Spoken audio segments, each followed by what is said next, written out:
Hello, everyone, and welcome to today's SANS webcast, Common and Best Practices for Security Operations Centers, Results of the 2019 SOC Survey, sponsored by Anomaly, BTB Security, Cyberbit, DF Labs, ExtraHop, Samplify, Threat Connect, and Cyberproof. My name is Carol Auth of SANS, and I will be moderating today's webcast. Today's featured speaker is Christopher Crowley, a senior SANS instructor and course author. If during the webcast you have any questions for our presenter, please enter them into the questions window located on the GoToWebinar interface at any time. Please note that this webcast is being recorded, and a copy of the slides and recording of this webcast will be available for viewing later today and can be found on the SANS registration page. And with that, I'd like to hand the webcast over to Chris. Thank you very much, Carol. I appreciate everybody who's attending today.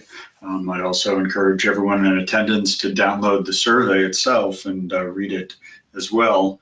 There are a lot of things that I've extracted out to talk about, but I think that there's still a tremendous amount of value in reading the survey for yourself. Just by way of introduction, I've been working in information technology for a very long time. I work as an independent consultant in addition to teaching for SANS. My focus is really on security operations and making organizations effective in their application of the use of security to try to align with the organization and make sure that the things that they're doing are optimized for their own purposes. And this is the reason why I'm so interested in this security operations survey. It's a picture of what people are doing, and this is something that I leverage heavily in my efforts, and I hope that you can leverage it for your own. Just to kind of preface things, I wanted to talk about some of the objectives that we have in doing this, and part of it, just from a perspective of SANS, SANS is committed to providing information in an objective fashion to the community.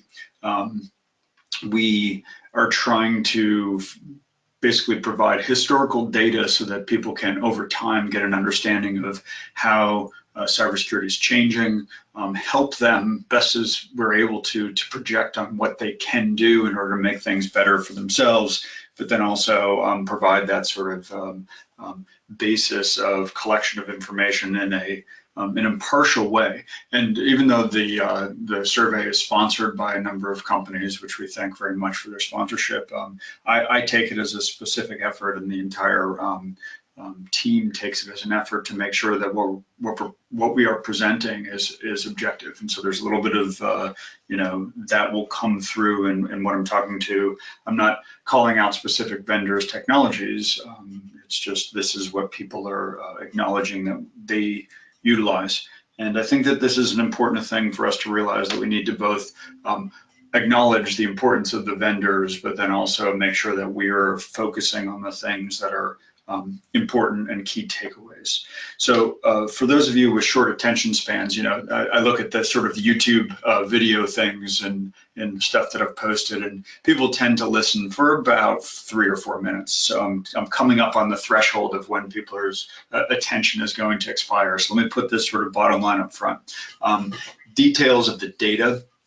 The most frequently cited problems or issues were lack of skilled staff and absence of effective orchestration and automation. This is what people in the survey put first as why they weren't performing at the level that they wanted to perform at. From a technology perspective, the things that people said that they thought worked really well were access control and VPNs. 87% of the people said, yeah, we're using it, yeah, it's working well.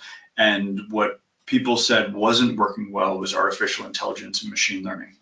I'll talk about these different protection categories and detection categories later in terms of how we arrange things. Specific things that are takeaways that aren't necessarily defined in the data, but things that I read into the data or we got out of the interviews were the importance of articulating what services the SOC actually offers to the business.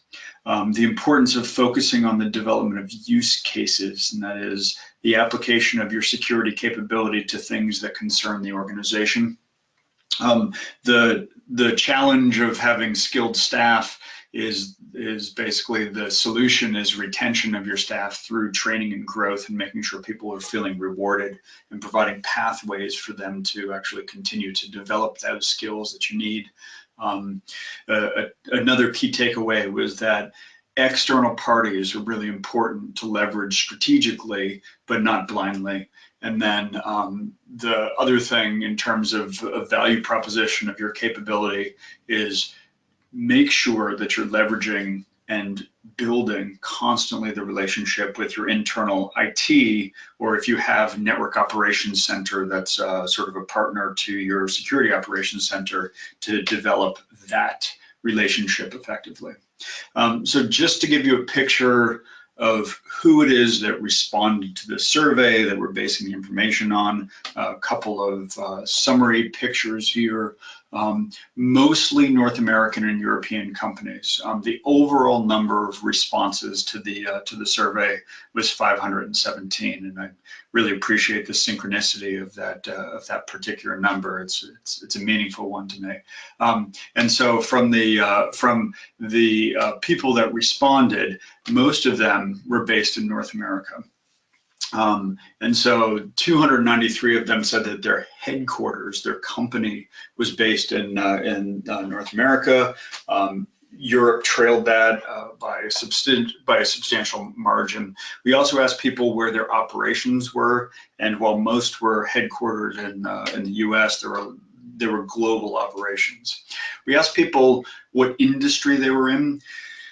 And the single highest answer was that the people that were responding to this SOC survey were themselves somehow in the cybersecurity industry. And I'll get to some other things that help us to understand what that means. A lot of people who responded to the survey were in government of some form or another, and then banking and finance and other information technology rounded out the top grouping. And again, the survey has a lot of more details in it, but I'm trying to cherry pick some of the top things so you get an understanding of who's responding to us, and this is the data that we're looking at.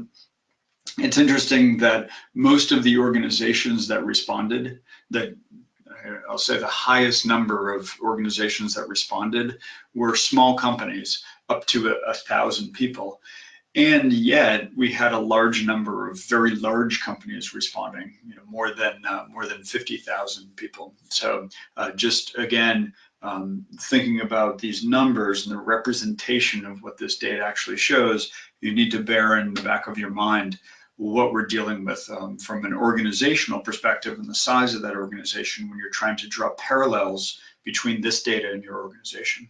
Most of the people, the highest number of responses identifies themselves as a security administrator or an analyst. But we actually have a good number of managers and directors as well. So if you combine that security manager and SOC manager list, it's about 2/3 of the number that also self-identify as security administrator. So just to sort of call out in advance some of the challenges that we had, and then I'll get into a lot of specific data from this. One thing that I refer to consistently is that we get a pretty good number of responses for a survey, 517 from an open survey. We just put the word out there from our connections, and SANS has a huge set of people that it can ask to participate. But the danger is we don't know how many SOCs there are worldwide. And if you know, or you have some data that you can actually state that you know how many SOCs there are worldwide, I'd love to hear that and understand the basis of your knowledge. So let me just call out some of the ballparking that I do. The rough number that I use in my mind when I think about this is there are about 500,000 SOCs in the world. And I'll tell you how I arrive at that, is that there are about 300 million companies tracked globally according to Dun & Bradstreet's publicly available data. And so I'm using about a 1 in 1,000 of those companies have a SOC, which is how I arrive at the 300,000 or 500,000 population base. So if that's our population, 300,000, and we're getting 500 of those responding, then it's a small portion of the worldwide population. Still a valuable thing to collect data on, but important to understand the perspective of what that is. And a lot of people, when they listen to me talk, they think, gosh, you're so critical. You're so sort of down on these things. Yes, I am, but I actually really like the information that we collected. I really like the people that responded, the organizations that responded, and the staff roles that we got. And I think that this is still, in spite of the fact that it's not a statistically representative data set from within that population, I still think that it is one of the best, if not the best globally, in terms of a survey that is dealing with security operations. And if you have another one that you can point to that says, hey, we've got all of these, I would love to see that. I think that this is a really valuable thing to people who are trying to find their way in developing and maintaining and maturing and improving their SOCs. One of the challenges that we had was talking about all the different technologies. We have a list. We're happy with the descriptors of the list. In terms of our respondents, we tried to organize it in a way, and so what we chose for the organization was the NIST cybersecurity framework, where we called out the identify, protect, detect, respond, and recover. And we did that for a specific reason, to try to make things work, but it might have been a little confusing for the respondents, so I'm just going to call that out as a challenge, that maybe people didn't exactly know where to put those things in there. Another thing is, if you look at the top company response or sector response, where people said they were in cybersecurity, a lot of them self-identify as service providers. Most don't. But I asked the question, are you a service provider? Because the scale of the size of the SOC will be skewed disproportionately if the only thing that the company does is provide SOC services. So in this survey, 302 of the responses, 58 odd percent, said, no, we're not a managed security provider. But then 105 of them said, we are managed security service providers, and we are a company that gives that managed security service to other companies. And then it's interesting, 110 said, yes, we are a managed security service provider, but we provide those services to our internal constituents. In other words, we're not a SOC that's mandated to be used, and we're not just a firehouse model where there's some tax that's inside of there that people are paying for it, but we are ourselves a service provider, and we self-identify as though we're a capability that the constituents in our organization can use if they choose, because they deem it the best option. Okay, and this is an important thing to think about, how SOCs self-identify when they are internal. Another thing that I think is a big positive is I've been doing this survey for several years now, and we've really sort of hammered out the questions. And this is a really great thing, because what this will allow us to do is year over year start to provide historical and trend analysis. And it's really tough to provide a trend when you have 2 years of data points where the question's the same.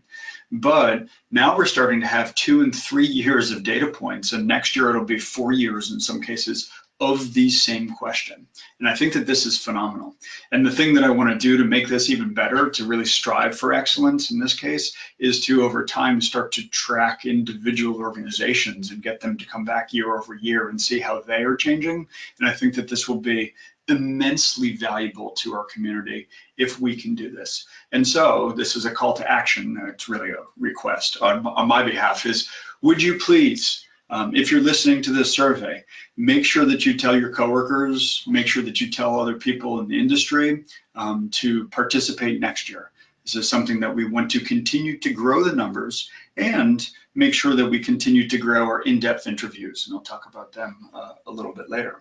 And of course, I think about, this is great, the questions are frozen, and we want to keep those frozen, but what is it that we might be missing? And so it's just this sort of self-reflective, concern of, am I asking the right questions?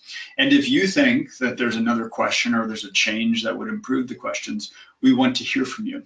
And if you see other people surveying and asking questions that are different, I'd love to have that drawn to my attention, because I think that that's a very useful way of having that 360-degree perspective of looking at what other people are doing, while at the same time striving to maintain the value of this consistency of year-over-year questions. So with the preface completed, let me move into some of the data and talk about some of the things that we found on this year's survey. One of the things that we asked about in order to help to articulate this is, what does a SOC do? What, in your opinion, are the things that your SOC does that makes it a SOC? There were some other things that we asked about, incident response, knowledge management, and other details. But the reason for this question was really to say, what does the SOC do? How do we define a SOC in terms of its performance of activity? And so I have a few slides here just to make it large enough so that you're able to read it. And so the way that we're sorting these is on total, and I'll get to a couple where I call out sort of the difference between outsourced and internally provided. But I'm going to go through this list first, and again, it is sorted on total. So the SOC considers itself as providing incident response. This is when there's a detection, which is the second one and third one. When there's a detection, we do something about it. This is what the SOC provides. So the security monitoring, data protection monitoring is we detect anomalies and address that when it's there. We help to remediate problems. Not the same as incident response, the idea of dealing with the problem in an emergency type circumstance, as opposed to good hygiene and cultivation. Similarly, security administration from a perspective of keeping the organization in best shape as possible. And there are several things that are related to that sort of hygiene, road mapping, planning, architecture, engineering, of both the systems running the SOC to make sure that those continue to get better and are kept up to date, as well as the IT systems, which are not themselves part of the SOC, but are the subject matter of being inspected and protected. Ongoing threat research and threat intelligence, making sure that the organization maintains compliance with its industry requirements. The idea of performing forensics for an after-the-fact, in-depth view of the IT artifacts when there was a problem, as well as some projection of problems from the perspective of pen testing and its various permutations. Red teaming being the ongoing operations against the organization, purple teaming being a combination of the people attacking and the people defending to make sure that they're seeing stuff. So then, taking that sort of listing of all the things that were done, one of the parts of the way that we asked people to answer that was, what are the things that you do that only you do, that you don't actually outsource to another party to assist you with? And so when we separate the data out this way and sort it based on those numbers, we see security administration of systems, road mapping and planning, architecture and incident response and remediation as sort of the top listing of the items that are there for that. So we have this notion of, we maintain our own systems and we protect the IT infrastructure. And when there is a problem, we mobilize resources from the SOC specifically, internal to our organization. We mobilize the resources in order to stop the bleeding in the short term and make sure that the organization's IT systems are updated and kept up to date and fixed in preparation for these problems and threats that are coming our way. Taking that same question and looking at it the other way, which is, what are the things that you are most likely to outsource? And so our perspective on that is, we see a lot of pen testing, red teaming, and the permutations on that of purple teaming, as well as threat intelligence and forensics, sort of giving us that top 5 list of items that are actually outsourced. And so this is the stuff that SOCs, the people who responded to our survey, are very likely to outsource or do it themselves, as well as leverage external resources to help their performance of those duties. So that's why I'm grouping the outsourced in both. The idea being that there are organizations who sometimes feel that things can't be shared with third parties, and the things that they're likely to share with third parties tend to be the pen test and forensic type activity, as well as threat intelligence. So just sort of capabilities of what the organizations said that they do. They tend to have IR. It was interesting that knowledge management came up as a frequently wanted and desired thing, but a lot of people in our in-depth interviews suggested that knowledge management is currently immature and they don't really have a good way to articulate and retain information about the things that they are dealing with. So just sort of a capability summary. Another thing that we asked, what does the SOC actually protect? And so we have a couple different ways that we asked this question. And one thing that was interesting is that most people said that they don't really support smart systems. And so we've heard quite a bit in the news recently about the smart systems, embedded appliances inside of technology. And it looks like the SOC in general is saying, yeah, we don't do that currently. And there are a couple of different permutations on this. One is we just have decided we're not going to do it either, and we didn't really ask the question as to why, but we did ask whether they were doing it or not. And there was also the question of, yeah, we haven't really done that yet, but we want to, right? So we have our second most common answer was we plan to do it, we just haven't gotten there yet. And so this is a concern for me, since we've seen some fairly visible issues in this particular space with our SOC saying we're either not doing it, we want to but can't get there, or we don't know. And that was another one that was a response was we're unsure of our status. Another thing that we asked in terms of protection is, how do you know what you're protecting? Do you have some picture of your network that allows you to identify the assets which you intend to actually protect? And do you have a way to quantify this? The idea of knowing what assets to defend and effectively defending them is sort of a basis for a lot of the literature that is in the community. Know what you have to protect is the mantra that usually comes first. And so, looking at the performance of the people who responded, 16 of them said they have 100%. They know what they have, and they are able to articulate that, and they're able to quantify that they're effective at that articulation of the things that are defended. And actually 106 of them say we're 75 to 99% sure that we have all the stuff in our network. And these, from a year-over-year perspective, are actually a little bit better than last year. Another thing that we get a lot of questions on, I'm always asked the question, how many people do I need in order to run my SOC? And this is something that there is no good formula. We asked the question in order to get this, and in the survey you'll see that there's some data pivoting off of individuals and organization size, and the number of individuals that are present in the SOC.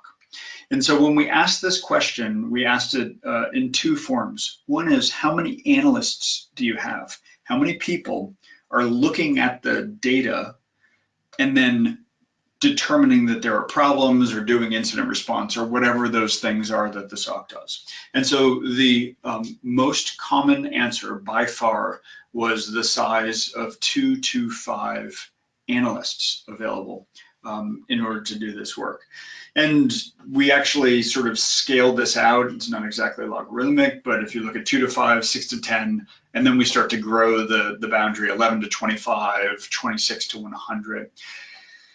This is the size that is substantially the most common, in the range of 1 with 20 responses up through 100, 26 to 100 range of 34 responses, and 2 to 5 being largely the most common. We also asked the question, how many people, how many full-time equivalents is really the way we ask the question, do you have that are tasked with just maintaining the organization's SOC systems? And again, the numbers represent, in the range of between 1 and 100, with the primary answer being between 2 to 5 people. And so this is just something to keep in mind, is you need some analysts and you need some people to just maintain the systems, and they're not necessarily the same people doing that. It's worthwhile to have dedicated staff whose task it is to maintain, from a care and feeding perspective, the technology that is the SOC itself. Another thing that we asked about, because it's interesting for our, for our readers, is how many of your SOCs are arranged from a centralized perspective? Are you doing global follow the sun? What is it that we have from sort of an organizational perspective? Where do you fit into the organization? So these are things that are useful for us and to get an understanding. And the most common response, again, and most people would expect this, but it's nice to have the data to support it, is a single centralized SOC. It's interesting to me that the second most common answer is we have something that's informal. And the idea of an informal SOC, there's some sort of variability to that, but it's worth thinking about what that actually might be in terms of how that would work. But the idea that you're doing security operations in a non-formal way is an interesting thing to look at. Another thing that a lot of organizations end up having to do, largely on account of the idea of data requirements based on region, is that organizations are actually regionalizing their SOC. So they have one central main one and then different SOCs in different regions in order to make sure that they're covering the data protection that's there. Very interesting from the perspective of technology and what's in use. Again, I mentioned this early on as a challenge. We broke this into a cybersecurity framework perspective. And so the identification as defined by a cybersecurity framework is depiction of risk. Most people who think of this from the incident response perspective would use identification to say that they have found a problem.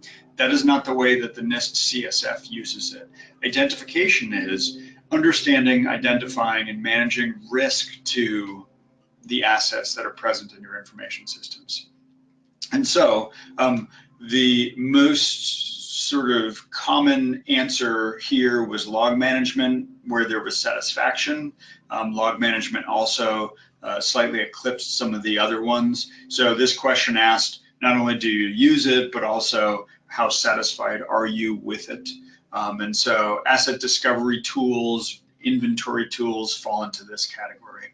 The next category that we asked about, and I've got 2 slides on this to make all the data fit so that you can actually see it, is the idea of protection. And so with this, protection as defined by CSF is the implementation of safeguards on systems to protect those systems. And so here we see next-gen firewalls being the most common, and actually next-gen firewalls having a relatively high satisfaction rating. And I'll get to an overall satisfaction rating in a bit. Network access controls, fairly present, TLS inspection, and web proxies, all very commonly encountered, and a little bit of a surprise to me at the prevalence of use, but the web application firewall for specific protection on the web applications that were deployed. We also see, as I mentioned earlier, the top listed access protection and VPNs as basically very commonly implemented protection technology. These are ordered in alphabetical order, or reverse alphabetical order, really. So as I'm going down the list, it does not imply that there's a value for it being first. And that's the case for all of the technology that I'm going to go through for these next few slides. So another thing that we see in this CSF is the detection. This is identification that there's a problem in the information assets that are monitored. And so we had a number of these technologies represented. By far, the majority of the technology that we ask about falls into the detection category for our ratings. So we see network intrusion detection systems being very common in use, as well as NetFlow and threat intelligence tools that are in use. Endpoint is among the highest for the detection capability, and I'm not going to read all of the details of this, but these are noteworthy items out of this. From the perspective of satisfaction, we also see network intrusion detection being a highly rated in terms of satisfaction, as is our network traffic analysis. And then we have log monitoring, continuous monitoring, assessment type tools that are here. Here we see one of the things that I pointed out earlier, which was the AI or machine learning being one of the least satisfying technologies according to the data in this survey. And I'm going to come back to this and mention this again a little bit later. In terms of response capability, we have a smaller number of technologies available to this. Deception technologies, the idea of swapping things into an alternate VLAN or giving the attacker something to play with in order to watch their responses. A portion of the users are using them, but they're not entirely satisfied with that. Endpoint and host-based detection and prevention is basically a common thing, both in the detection capability and in the response type capability. And the DDoS and general distributed denial of service and denial of service type tools tend to receive a fairly high satisfaction rating. And we have this notion of vulnerability remediation. I've seen a lot of people moving to a more automated solution associated with this, so that you can quickly push patches out to systems, and allowing the SOC to do that in coordination with the IT teams is a very effective approach to this, so that we can identify that we have an issue and then quickly remediate it is a really useful thing. Unfortunately, waiting until after you've had a problem and doing this in the recovery stage is suboptimal. So I hope, and again, this isn't in the data anywhere, but it's something that I would advocate for, is that you move that vulnerability remediation earlier in the stages, so that you're not actually needing to wait until after there was a problem in order to show that you needed to put those patches on. Another thing that I see a trend toward, and it's virtualization. It's an obvious trend in the industry, but I really like the trend in security of leveraging that virtualization as a response strategy, and in some cases a protection strategy, where part of the portfolio of what the systems are is that those systems get refreshed intermittently with a IT strategy that allows for that, and a good DevOps cycle that includes patching and updates, and being able to knock things out quickly, where data is basically shared between a number of different systems, and you have a way to look at data integrity, and you have a way to update systems very quickly. And should you need to do so as part of an incident response, it's simply another task for the IT team, is a really elegant approach to using virtualization technology. And I'm happy to see that that's present in the data as a thing that a lot of people are doing. Another thing that I actually, am really excited about is metrics. It's maybe not an exciting topic for everybody, but it is one for me. And there was a talk that I authored with Carson Zimmerman, and he actually presented that in Edinburgh just about a month ago. And if you want to see that talk, get the slides for it, you can get to this link, the mgt517.com/first-metrics, and that will actually link you to that.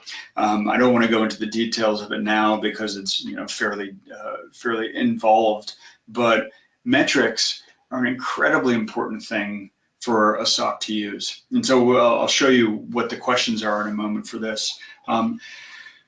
What would be great, and part of what the intention of this talk was, is to establish a baseline set of metrics. And I talk about this in terms of metrics that are collected, metrics that are reported, metrics that have an accompanying service level objective, and then whether that objective is met or not. And so an interesting thing, and I'll point to a link later in the talk that would allow you to do this, is leveraging attack from MITRE, and a really useful thing to do a comparison SOC to SOC, which will move away from notions of size and expenditure and other things, but actually provide some objective external basis for comparison of SOCs, is the idea of attack coverage.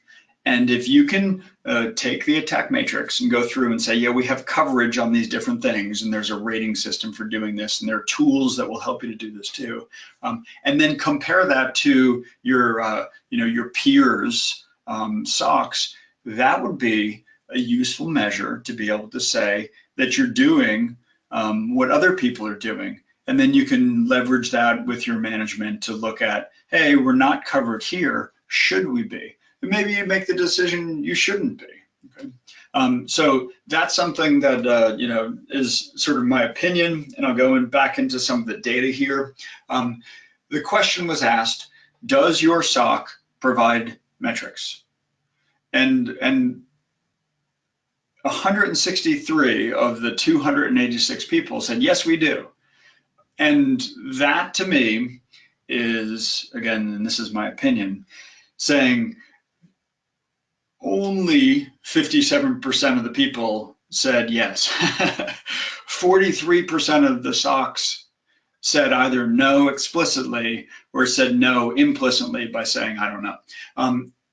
And I kind of wonder how you depict to the business that you're intending to protect, that you're doing something for them if you're not actually depicting metrics. So this is, we asked a more detailed question, and we said, so what are the metrics that you actually use? If you do actually report metrics, which ones do you use? And so this is the top of the list: number of incidents handled, time to detect, to contain, to eradicate. So this sort of sequence of time from detection to containment to eradication is the idea here of, once we found it, how long did it take us to contain it, and then how long did it take to eradicate it? So this is sort of our idea of, are we doing it fast enough? How many incidents were closed on a per shift basis, and then how many of our systems have actually had risk assessment done? And so these are the things that people are saying they're actually using as the metric for their SOCs. I don't necessarily agree that those are the best, but that's what people are doing. We asked people in the survey, what are the challenges? What are you doing, and what's not working? And so the top rated challenge was lack of skilled staff. And I'll get back to some notions of how this can be actually resolved. Other cited problems were automation and orchestration not working, too many different tools where you got to go from this tool to that tool and that tool, but then they don't work together, and you're lacking of the information between the tools. So this also is pointed to in this automation and orchestration not being available. Not having management support. And this would lend itself to the idea that, hey, you want to do something, but you can't make that IT system do it, even though it would be better for them to do it.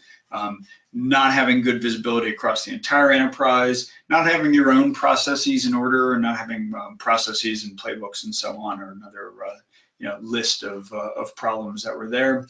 And so these are the ones that most people cited that were present. Skilled staff, orchestration automation, and very related, the tools failing to be integrated, which is what automation orchestration is intended to resolve. Not having the organization behind the SOC to help to encourage and enforce positive change, and then the SOC itself not being organized in terms of processes and playbooks. So if you're looking for things for where to start, this is where other people are also complaining about not being able to actually accomplish the things that they want to accomplish. And so one of the main things in terms of these issues is how do we resolve this? And staffing shortcoming was both the not enough, like we can't find qualified people and we need more people to do the work, but the qualification tends to outweigh the simple quantity. And so we actually, as part of this year's survey, did in-depth interviews with a number of the respondents, and we asked these questions, related questions to the data collection, was how do you make this better? And what most managers said was, I'd rather not throw more people at the problem because more people actually introduces more headache for me. I really want to find some really good, skillful people. And in sort of that conversation, when we said, well, what if those people aren't available to be hired either geographically or as a result of not having enough funding to do this, what the answer tended to be was we grow our own and we end up with a lot of work internal to the SOC just on getting ourselves better and making sure that we're actually driving that.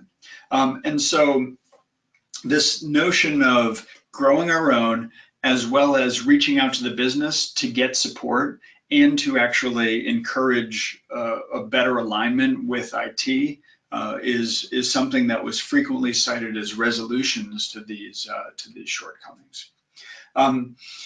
So this is something that I think is a really sort of interesting notion of, I have this data, what are some of my thoughts? I've put a couple of them in line in terms of that data listing, but I'm going to share a couple more of my opinions overall for this, and some of it's directly driven out of these data elements, so I want to sort of identify those. So the first one is that our SOC and NOC teams work together only when there's emergency, or we don't have a NOC, or our NOC is sort of this sort of integral part of our response, which is what I like to see when people actually answer them.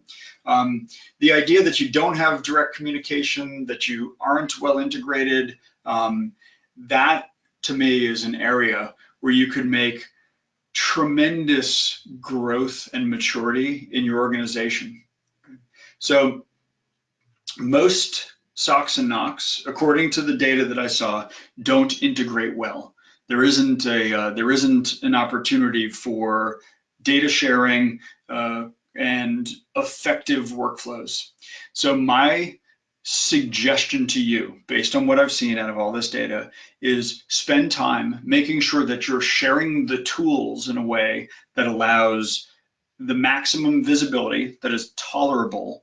And you may need some oversight of IT by security. So there's this idea of how much data do I show them? I tend to advocate for show most of the data from the security operations center to the network team in order to help them to do their job. and to remind them that you're watching. I think that there's a really important part of that visibility of we are watching these things, and it might discourage some bad behavior just by their knowledge and being reminded on an ongoing basis that security is looking for this. And so I think that this is something that you should work toward. And then another thing that I would advocate for is the idea of hunting, which is not that automated detection, but more of the ad hoc, let's go see what we can find. Hunting in multidisciplinary teams where you're getting your network operations or your just general IT staff to help the SOC to understand what the data means and to look for anomalies is a really useful application of this notion of federation of data.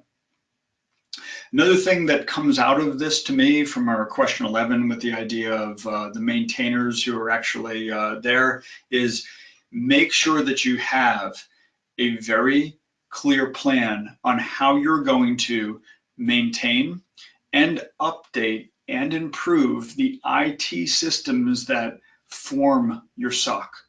And I would advocate for dev, QA, and staging in addition to the production SOC environment.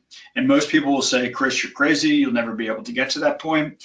I am crazy, but I think that it's important to strive for this. And even if you can only come up with small virtualized depictions that are close to what your production environment actually looks like, you can drive maturity quite well with good models.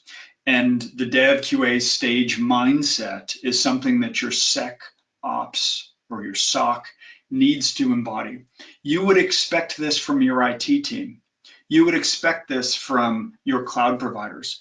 If you are not doing it, then you are not meeting the same base expectations that you have of the people whose systems you're intending to protect. And if you cannot do that, then you can't protect those systems in the same way that you expect them to be operated. Okay, so this is something that I really hope that you look at from a perspective of, I'm going to commit to improving my security operations from an operational perspective, and that everything marches along that path of development, assessment, quality assessment, and then ultimate promotion to production. A couple other things that I'm saying, some brief snippets. I'd like to draw your attention to a couple of talks that just happened recently at the SOC Summit. The first one I mentioned earlier is the SOC assessment using attack by Andy Applebaum from MITRE. And he talked about how MITRE is using the attack framework in order to assess the performance of SOCs. This is a phenomenal talk. The link is here at the bottom. If you go to the SANS.org Cybersecurity Summit Archives Cyber Defense, that link will take you to the listing of the talks, and you can download Andy's talk in PDF form and look for it in the future in the video. If you look at this mgt517.com/2019-SOC-items, that is my write-up of the SOC survey with key takeaways.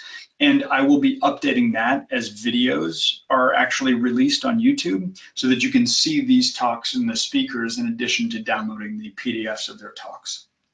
Another phenomenal talk that was at the SOC survey is John Hubbard's Virtuous Cycles, a strategy for long-term SOC success. And he's providing a counterpoint between vicious cycles, which make things worse, and virtuous cycles, which make things better. He talks about some specific examples. And then Eric Gross's talk I really enjoyed, which was how to literally think like an attacker, where he provides some things that you could reformulate your own thought in order to make sure that you're actually doing this in a way that is a mentally effective approach to things.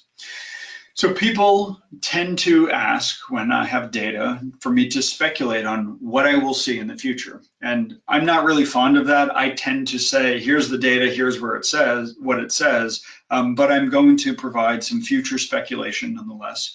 Because number one, it's expected of me, and number two, I think that it's something that I need to put a little bit of my perspective on where things are going. 2020, and I'm looking forward to the 2020 survey and the stuff that we'll see in it. I don't think that we'll have a watershed change in the next year. I really don't. I don't think that there's going to be a massive difference in the SOCs of 2020 versus the SOCs of 2019.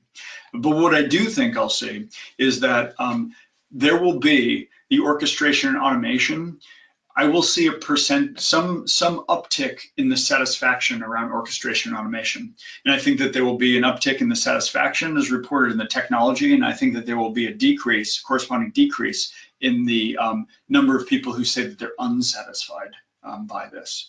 And that's something that I project. And I think that there are going to be some people who realize that they have the framework in place in order to do this well, and they will actually do it. And I actually am looking forward to that. And next year you can tell me I'm wrong if we don't get to see it. I do think that the same problem will be the top rated one next year. The qualified staff will be the highest ranked problem again next year. Another thing that I think in a trend, and I'm sort of pushing this out 2 or 3 years, is I think that we will continue to see a small growth in the SOC analyst and maintainer staff, but it will end in a couple of years. I don't think that organizations are going to continually fund an increase in headcount in this space, and I think that the demand isn't going away, and I think the demand will increase. And so as a result of we're going to no longer hire lots of people to put them in the SOC, what's going to happen is we're going to see a corresponding increase in the outsourcing numbers. I think that more organizations are going to be forced to outsource, and part of that is that outsourcing companies are going to grow. The managed security service providers are going to get larger. They are going to be effective at implementing orchestration and automation. They are going to be effective at enforcing discipline on their customers. So you'll have to actually cross certain thresholds before you can actually even be a customer of some of these service providers. In order to get in the game of building use cases, you'll need to articulate what you need. And again, I don't like that organizations can't do it themselves necessarily, but if we have expertise that can provide effective protection, then that's really the end goal. And so that's what we will probably be seeing. So some concluding points before we take questions is, overall, the survey I think is a tremendously useful thing. There are some challenges. We are continuing to improve. We are committed to making this better over the next several years. And I'm asking you to echo back to us if you think that we are asking the right questions. The data, I think, is great data. I really appreciate what we have. I think it's hard to pin things down based on the data that we have. And I would also say that in the information that we've collected, what people are saying is that technology won't solve the problems, but we really need that technology in order to solve those problems. So there's use of technology that's part of a learning curve and part of a maturation that's necessary. So the things that I would suggest that you take away as action items from this talk. Number one, spend time developing effective SOC to NOC interactions. And if you don't have a NOC, this is just your general IT capability. Make sure you're providing them with everything you can possibly provide, and make sure that you have very clear, articulated, and agreed upon interactions that will allow you to work well together in a normal operational basis and during times of increased tempo and stress. Make sure that you are able to report metrics. If you can actually provide service level objectives, great, but at the least, make sure that you're reporting metrics that are meaningful to your organization, and have that be part of the conversation. Is how does this help you, business, organization, or customer? How does this metric report that I'm giving you help you to understand that I'm doing well or doing poorly for you? I want to make sure that you articulate the capabilities that the SOC offers as though it's a service offering. Even if you are not a service provider, get the maturity like you are a service provider. and articulate those capabilities to your organization or your customers or your constituents. Outsource strategically in order to shore up deficiencies that your organization has and your SOC has. Develop programs internally for enhancing your analyst skills, not just retention, but making them better at what they do on a daily basis. And make sure that you consider your organization's unique business systems and develop use cases that suit those specifically. So I want to express my appreciation for those of you who stuck in here for this full 55 minutes of me talking. And at this point, I want to turn it over to Carol to ask any questions that might have come through during the talk. And if you have questions now, please go ahead and type them into the chat window. All right, thanks. I actually go ahead and put that in the questions window. So yeah, I'll just jump in and get started. The first one is, do you see any differences between SOCs in non-corporate environments, for example, the government? Yeah, so I didn't actually talk about that here, but I have looked at the data specifically. A couple of things that I have found that the government tends to do is outsource less, as an example. They have specific things that they're unwilling to outsource. The staff size is also a thing where there is basically a sort of a slight difference in government SOCs versus non-government SOCs. I hate to be so self-referential, but at the SOC Summit, I actually did another talk that delved into some of the aspects of industry-specific aspects in the data. So if the person who asked the question has any difficulty finding that talk, it was webcast and it should be in the archives. And I have it actually shared out so you can see some of the slides that I built for them. So without having the data in front of me, I can't cite all of the different aspects of that, but yes, I do see some industry specific differences. And we had a question on industry, and then we took that industry question data and correlated it to some of the different technology use, outsourcing use, and so on. So I have a couple of charts where I've actually expressed that previously. I just didn't have time to go into that depth in this particular talk. All right, thank you. At which scale can things be automated in threat analysis, considering the rate of related potential fake positives? I'm sorry, false positives. That's okay. The question asked, or the person is asking, what scale can we do this? I think that orchestration and automation, and I'm using these terms in a specific way, so I'm going to quickly differentiate them. Orchestration is having one tool be able to manage other tools, and that's a quick summary.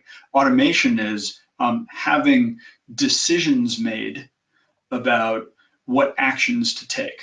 Okay, so orchestration is I have a tool that can do stuff on the other systems that I have in place to tie all this data together, and automation is let the system make the decisions about what to do. And the person asked the question, what size? I think that was or scale, but I don't think it's a size or a scale that's the appropriate decision-making point in terms of when you automate it. I think that it is the maturity on specific sequences of action. When you know that you will always do that thing based on the data that's presented to the analyst, then I think that it's appropriate to automate. And I will also call out the idea of there's a paradox of automation, which is the more that you automate, the less likely you have people who are actually able to intervene knowledgeably in that automation. So just be careful in doing that. I think that it's a great thing to do. And I think that you make the decision to automate when you know that you're always 100% sure that that's the path that you're going to go down. Just be aware that once you take away the analyst perspective on that, that you're diminishing their skill set in order to be able to do something as quick as the automated system will respond. So hopefully that answers the person's question. All right, thanks. We'll try and squeeze one more in here. Chris, do you have any sense on how effective SOCs feel like they are in catching things and how much they know is slipping past them? So that's a phenomenal question. I don't think that I have data in this survey that allows people to identify false negatives. And so the question is, how much have you failed to identify as a problem?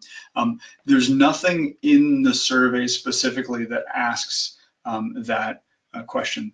I think that there should be a metric, and so I'm going to shift to how do we understand this for ourselves. I think that there should be a metric that each SOC collects, and I have this written up elsewhere, but I'll just briefly describe it, which is method of detection. And I think that on a monthly, quarterly, whatever basis, you should actually report, how did we detect that there was a problem? And one of the buckets that you put stuff in for method of detection is third-party notification. And if we failed to detect it, but somebody else found it and then came back and told us after the fact, that would count as a thing that was actually slipped through our fingers, per the question sort of language. And that would show us that we failed to find something. It's very, very challenging to identify the circumstance where we didn't do what we needed to do and then somehow later detect that. I think that it's important to report that. This is us raising our hand saying we didn't do a very good job, and it's pretty hard for an organization or a SOC within an organization to actually express that.